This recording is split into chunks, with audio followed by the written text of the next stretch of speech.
Welcome. This is Astrology Insight Now, a weekly forecast program with astrology and other ways to help you make the most of your week and to heighten confidence for daily life. It's run by Pamela Cuccinell, that's me, the astrologer, and I invite you to find out more about my work at insightoasis.com. I look forward to your joining us every week. Please share with your friends, and here we go. November 24th, 2025, the moon is in the sign of Capricorn. So when the moon is in the sign of Capricorn, we are, well, not everyone, of course, but the general feeling of the day is to get things done. Or for fun, or for some of us, it feels like we are just in one place and we don't want to move. Capricorn's they're all interesting signs, but Capricorn is an interesting sign because it's an earth sign, and earth signs are known for their practical solidity, manifestation in the real, tangible world. They are often people who, well, not necessarily work with their hands, but produce things. They often like stuff, actual physical objects. They are grounded. Capricorn is a sign that begins a season. It launches at the winter solstice. So it has cardinal energy, the initiator energy, but it's earth. And actually, keep in mind, we are in the waxing moon cycle this week. So we have the momentum of building towards things. Doesn't mean you can't finish things up, of course, but the overall thrust or energetic movement is to go forward. Now, that being said, Mercury's retrograde. So when the planet that has to do with communication arts, connectivity is retrograde, there can be delays in electronics. Astrologers will recommend you back up your files. Don't assume anything that is said. People hear or text or messages are delivered in ways that aren't necessarily received as they were intended. So it's super important to follow through. Again, with Monday, with the Earth Moon, it is really encouraging us to get the details. Make sure you understand where you're meeting, where you're going, what time the appointment is. And overall, on a week that is a bit uneven, again, with the retrograde energy, but just as I'll be talking, overall, Monday is a very strong day for getting things done. There's a lot of push energy, a lot of accomplishment energy. This increases as of the early evening. The most important thing on this day is many of us may have a pretty long to-do list or a lot of tasks or things going on that take us maybe all over the place. The most productive end of day output will be when we zero in, prioritize, and know exactly where we're aiming and what we're aiming for. Otherwise, we may get a bit scattered, distracted, still be putting energy and momentum in, but it's possible there'll be many things going on at once, which may not be as productive as if we just zeroed in on one thing. Now, as the day progresses in the early evening, you might want to reevaluate, look at perhaps the many fires you were putting out at one time, or the many things you were trying to get done and say to yourself, okay, what can I zero in on tonight uh, into the early morning energy to really sort of produce or get the results that I need. So the evening may well be spent with following up with perhaps messages, emails, projects, files, whatever it is that you're trying to or aiming to accomplish this week or in an ongoing project to make sure the next couple of days things are in place. The foundation is in place for you to have the best results possible. So Monday evening, really terrific evening to evaluate how your week is going to go. You might want to tweak some things if you can, or put things in different categories or emphasis or priorities.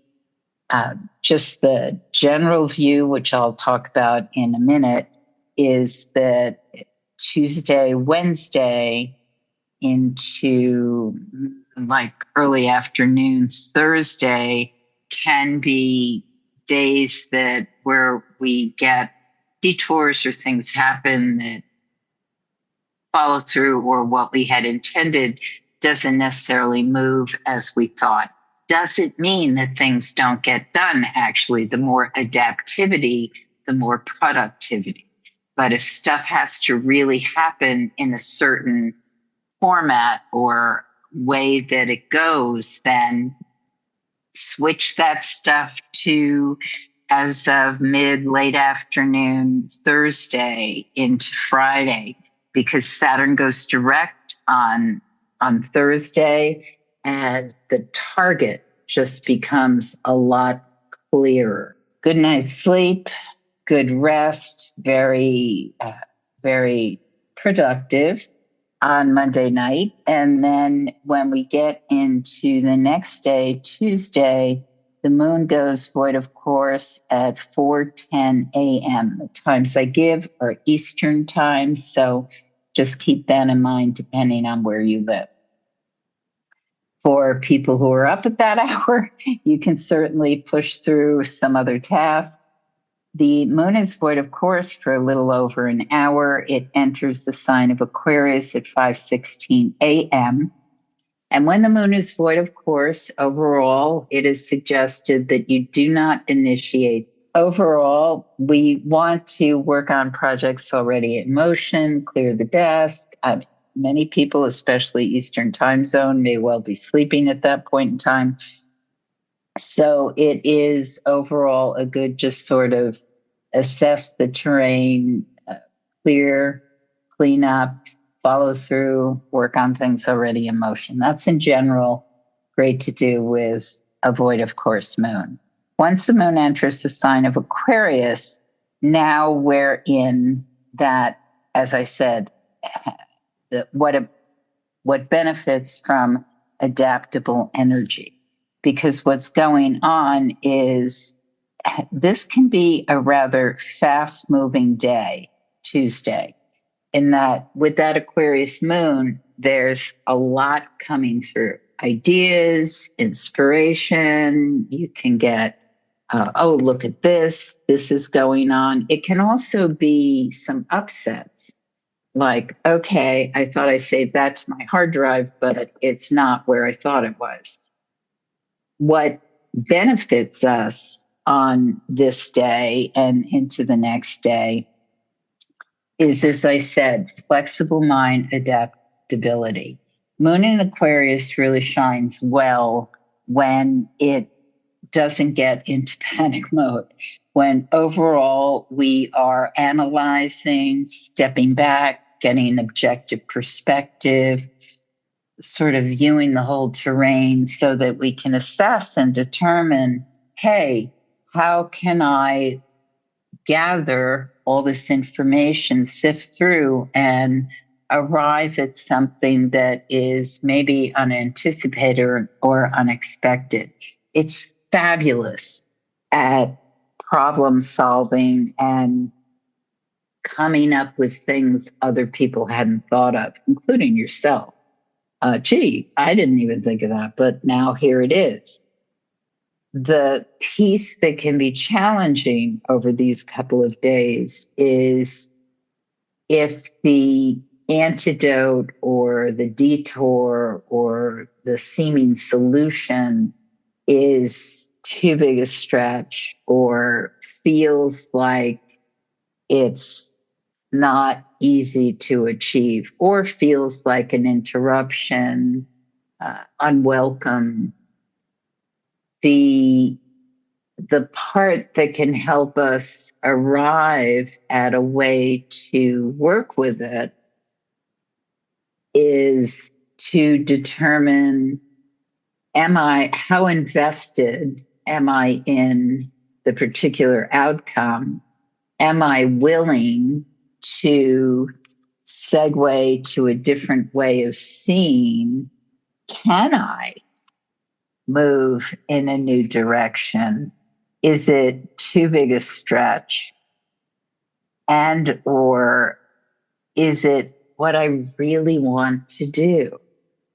And sometimes when we're presented with something that may feel outlandish or too much of a risk or a stretch or something that seems to breach or challenge what we really wanted to do, we have to weigh, am I going to insist on going in the direction I had chosen to go in, or am I going to adapt, as I said earlier, come up with a new direction, chuck the whole thing, or have a conversation that may feel a bit uncomfortable?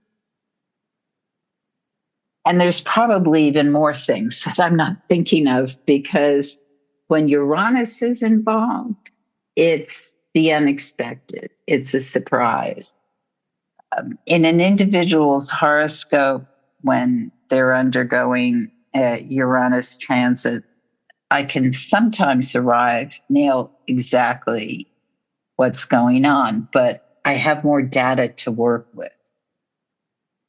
So overall, what I can say is, if you know your personal horoscope, and it really benefits all of us to know where the moon is moving in our horoscope, and you know where Aquarius resides, so where the moon is traveling on Tuesday, Wednesday, into like early afternoon Thursday, then you're able to discern what area of life is being activated on these days. And so the stimulus, the upset, the unexpected, the tangent, the detour can involve something relatively benign, or it can involve something that really is something you have to step up and engage with. So with every forecast that I give, it's valuable when you know where the moon is traveling, because then it gives you an orientation. Oh, okay, she's talking about moon Aquarius. I happen to know that's my third house of communications, of my siblings, my neighbors, how I commute, get around, my neighborhood. So when you know those things, then that kind of out of the blue occurrence, oh, they closed the road. There's a water main break. There's, I can't go in that direction that I thought I was going to go in because the bus is down. Or I'm talking very mercurial things again because of the retrograde. But the anticipation of the whatever becomes a little more strategic when we know where things are coming from. So overall, adaptability, step back from a situation, use some objectivity. If objectivity isn't your jam, because it isn't for certain people, it absolutely is not. People who are much more work from their what they sense, or are, back to what I said earlier, very grounded earth type people. Objectivity isn't their space, but work with somebody who is, or give yourself that step back, take an exercise, adapt. Because when you do, these days can be productive, but only if we're able to adapt to whatever may come along and just sort of, oh, gee, everything was working so super smoothly. And it can be classic Mercury retrograde stuff where things didn't save, reboot had to happen. So, and oh my golly gosh, do not get overly dependent on AI. I love it as certain aspects of it, but it can just be, as one client said to me recently, just a total brain drain. It can be rob you of critical thinking or problem solving, because this is exactly what I'm talking about these midweek days. So Saturn goes direct on Thanksgiving Day. Thanksgiving Day, the moon goes void, of course, at 12:53 p.m., and then it enters Pisces at 2:24 p.m. So from mid-afternoon on is when I see a real sweetness coming in the day. The morning can be a little shaky, and this day, Thanksgiving Day in the United States, is a bit of it's kind of a shaky topic nowadays. I mean, people either love it, want the tradition of it, an excuse to eat a lot of food, or they really find it a bit antiquated and objectionable, to say the least. So the morning looks as though there can be some pushback or upset, as I said earlier. I mean, it could be something in the news. It could be something that people are aware of. It could be a family incident. It could be difficulty getting to where you want to go on this day. The morning, mid-afternoon, you can just sort of chill and not engage in ways that are going to be disruptive, that's probably ideal. But sometimes even sitting alone in space, stuff can come up. And as I said, once we get to mid-afternoon and beyond, there's a real sweetness to the day. And this can spill into the next day, Friday, when that overall sense of creativity, what you might like to bring in spiritually in a deep connection way, it can really be emphasized. The moon in Pisces is, and I think it's just interesting when on a day like Thanksgiving, as I said, is just kind of a hot wire day for some people. It can show a lot of discussion and conversation, and maybe even missed communication or mixed communication in the early part of the day. And as we get into the later part of the day, the energy is really speaking more about, well, yes, the focus for many people now is on gratitude, is how can we sink into appreciation and overall thanks. But also with Pisces, Pisces being the 12th sign and very, oh gosh, Pisces, the depth of Pisces, the two fish swimming in opposite directions, and the energy that has so much about how we're all connected in the universal unconscious, and the watery plane. As many people who listen to me regularly know, that I go on about water and how it's the strongest element, our most important resource, actually. And so this realm of Pisces is giving us an opportunity to connect in depth. And this is particularly profound with the Mercury retrograde, because when Mercury's retrograde, one of the things it's calling us to do is to connect with how we communicate that's beyond the verbal, beyond the solar realm that's so reinforced. In the Western world, we live in this society that's so much about what the great teacher Donna Cunningham used to call the solar world.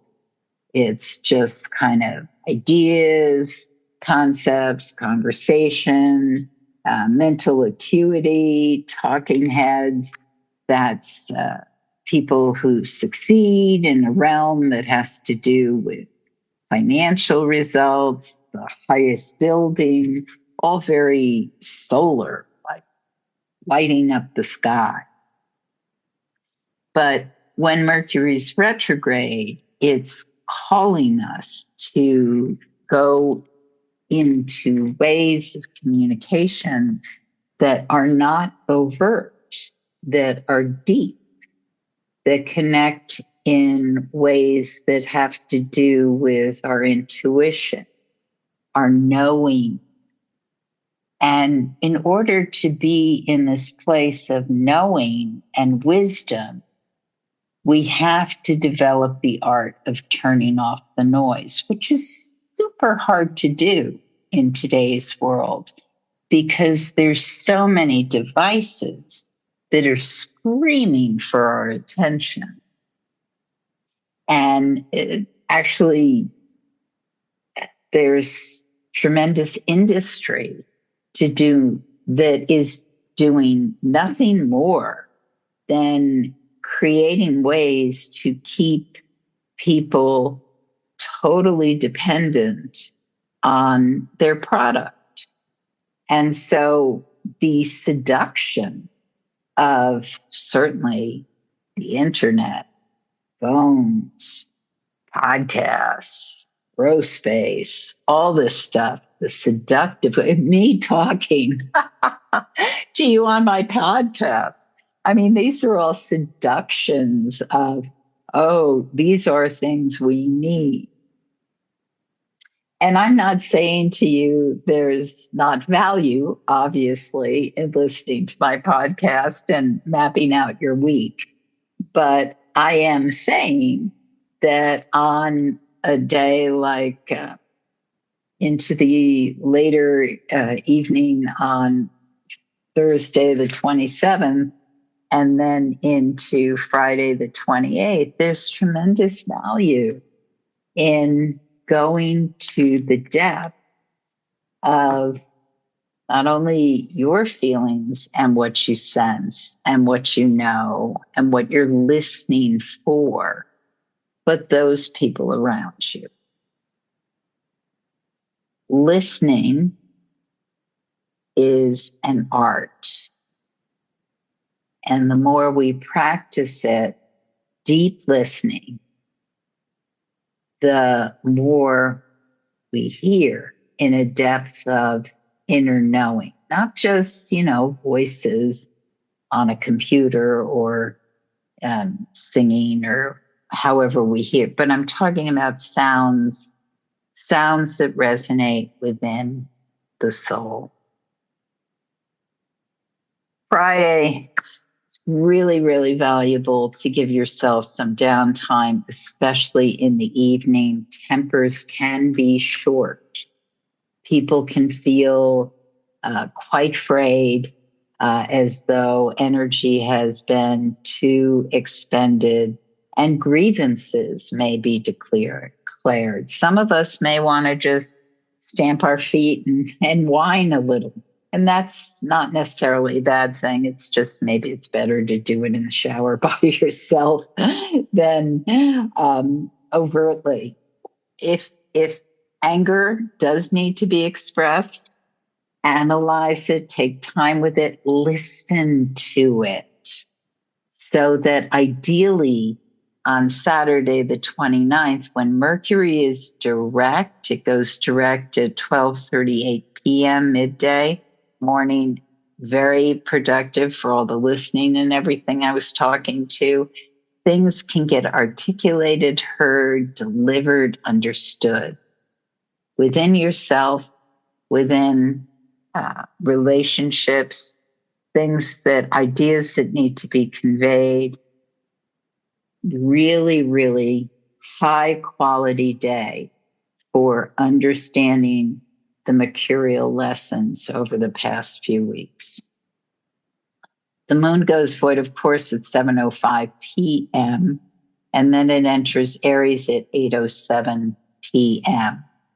Once it's in the sign of Aries, energy makes a big shift. It's fire, it's cardinal, it's very hot. Some of us may feel very jazzed, very like, I want to do this, I want to do that, very attracted to perhaps things we're not usually attracted to. That's the Venus-Uranus picture in the sky. So it's advisable to temper the energy. Just if you do feel very wound up and like a spinning top, or you're suddenly very jazzed and maybe you don't want to be, or maybe it's not really appropriate, find ways to spin out that energy. Lately, personally, I'm really enjoying playing Bad Bunny and hopping around the room, but I only do it in the privacy of my home. I don't want to subject other people to my dancing at this point in my life. But it's the great way to expend energy. Sunday the 30th, highly charged day. It's that Aries moon wants to run around, do stuff. Many of us may feel quite liberated now that Mercury's direct. Remember, we're still in the shadow energy, so there may be corrections or things that we have to follow through on. But it's a highly spirited day, great day to move around, do things, get motivated for where you want to put the energy. My advice as we prepare for the work week is winnow down your priorities, because you may feel this great sense of, oh, I got to do this and now I can do that and that. Tailor it, because when we get into next week, we want to be perhaps a bit more focused. You have been listening to Astrology Insight Now. Please share with your friends, and if you'd like to make a donation, you can do so at astrologyinsightnow.com. Have a stellar week, and we hope to see you next time.